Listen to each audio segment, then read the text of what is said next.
Olá, queridos, tudo bem? Paulo Portinho aqui. Eu queria conversar com vocês sobre uma coisa que mudou a minha percepção e a minha ação, minha forma de agir no mundo. Eu mudei a minha interpretação radicalmente do que significa ser inteligente e ser burro.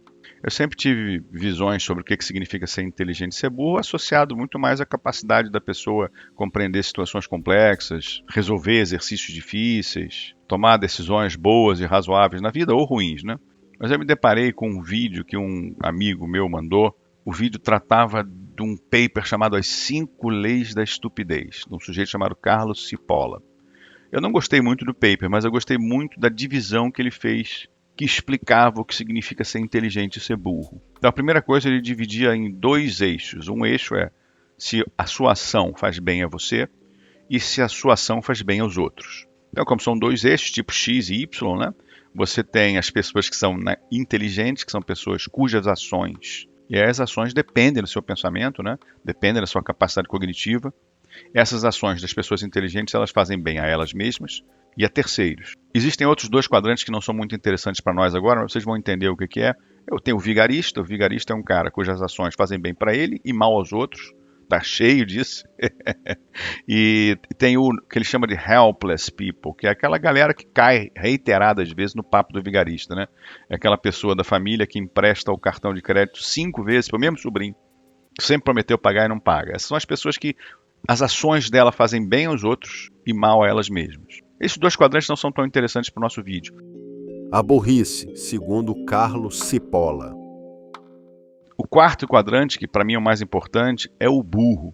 A pessoa burra, na visão do Carlos Cipolla, é aquela pessoa cujas ações fazem mal a ela mesma e aos outros. Mas é super importante você entender o seguinte aqui. Não estou falando de maldade, tá? Relação de maldade. Eu estou falando de burrice.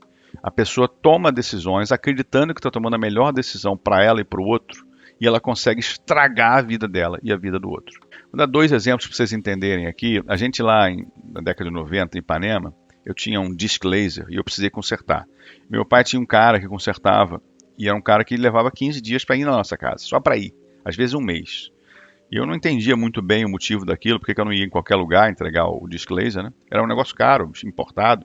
Aí o cara chegou lá em casa 15 dias depois, olhou sem pressa, abriu, identificou o problema, me falou, vou comprar esse motor, mandou comprar, chegou, ele me mostrou a nota de importação, porque era importado, me botou o valor que ele ia cobrar, ia dar tipo R$ 200, porque o motor era 130, uma coisa assim, considerando o imposto. E acabou vindo R$ 10 a menos de imposto, ele quis me devolver o dinheiro.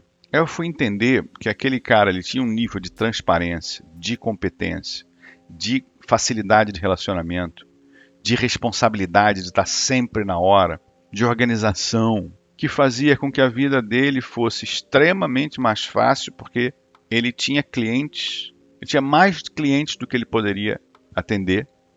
Ele podia escolher os clientes, porque tem cliente que é caroço, né? E todo mundo queria lidar com ele. Quer dizer, o comportamento desse cara no mundo, e uma coisa específica, tá? O comportamento desse cara no mundo é um comportamento que faz bem a quem se relaciona com ele e faz bem a ele como profissional. Vocês devem ter um monte de exemplos disso, de chefes, de amigos, que são pessoas que você está sempre junto com ela porque a sua situação melhora, enquanto a situação dele também melhora, que leva todo mundo para cima. E o burro, cara, não é tão fácil dar um exemplo de burro, porque o cara tem que fazer coisas ruins para ele e para você, ou para quem está se relacionando com ele, tentando ser normal ou inteligente. Tem uma série que eu assisti, Shield, em que tinha um cara burro, um policial burro. Eles eram vigaristas, eles roubaram dinheiro de uma máfia armênia, uma coisa assim, gente muito violenta, que se souber que você roubou, corta suas mãos e tal, persegue sua família. E esses caras passaram 2 anos com esse dinheiro escondido para a coisa acalmar, para depois gastar. E esse cara burro brigou com os outros amigos por conta da namorada dele, alguma coisa assim. O que aconteceu? Depois dessa briga, esse cara começou a pensar o seguinte, cara, eu vou entregar esses caras para os armênios. Eu vou lá, eu vou dizer que eu soube através de alguém que esses caras roubaram, vou dizer onde está o dinheiro, para os armênios irem lá e pegar. Quer dizer, qualquer pessoa minimamente racional vai saber que o armênio vai colocar você junto da briga. Ele vai saber que você, que é um amigo dos caras há 20, 30 anos, está no meio da zorra. E não deu outra, né? O finalzinho da série foi isso, foi os caras da máfia tentando perseguir todos esses policiais, inclusive, principalmente, quem contou. A burrice, a inteligência e a relação com a realidade. Mas eu recentemente, de uns 2 anos para cá, todos esses pensamentos demoram, tá? Demoram a sedimentar e tal.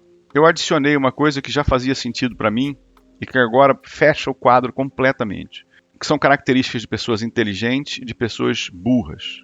E essa percepção que eu estou adicionando agora meio que explica um pouco por que que alguém é inteligente e faz coisas que são boas para si e para os outros, e por que que as pessoas burras fazem coisas ruins para elas mesmas e para os outros. Tem a ver, isso é fundamental, com a sua capacidade de interpretação da realidade. Então, uma pessoa inteligente, ela constrói quadros cognitivos, ela constrói capacidade de compreensão que faz com que ela esteja quase sempre muito alinhada com o que de fato está acontecendo ao redor dela. Ela tem interpretações razoáveis sobre as motivações dos outros, ela tem interpretações razoáveis sobre situações de risco, ela tem interpretações razoáveis sobre o que pode acontecer no futuro, a respeito de situações de trabalho, de relacionamento. É uma pessoa em que o mundo dela vai se expandindo para que os quadros cognitivos, os modelos mentais, consigam acompanhar a complexidade do mundo em volta dela. Isso é uma pessoa inteligente. E repito, não tem nada a ver com saber fazer prova. Nada a ver com QI. Até porque tem gente de elevadíssimo QI que tem uma dificuldade enorme de lidar com a realidade. Às vezes o cara é inteligente só para uma determinada coisa. E aí não é essa inteligência holística que eu estou falando. Já a pessoa burra, ela não entende a realidade adequadamente. Ela não consegue, como o americano fala, read the room, né? Ler a sala, ler o quarto, o que está acontecendo em volta dela. Ela faz interpretações que são sempre convenientes para ela mesma, e com isso o mundo dela, em vez de se ampliar para ela ter compreensões mais amplas e mais complexas do ambiente, ela vai fechando tudo o que acontece em volta dela dentro de um quadro cognitivo que é confortável para ela. Então, talvez não, com certeza, por isso é que uma pessoa burra, mesmo agindo de boa fé, ela pode se colocar em situações desastrosas para si mesma e para os outros. Porque a interpretação que ela faz do mundo, a interpretação que ela faz do risco, é fundamentalmente contrária à realidade. E foi isso que aconteceu comigo nos últimos 5, 6 anos, e que me fez mudar o relacionamento. Eu não deixei de me relacionar com determinadas pessoas e nem procurei outras.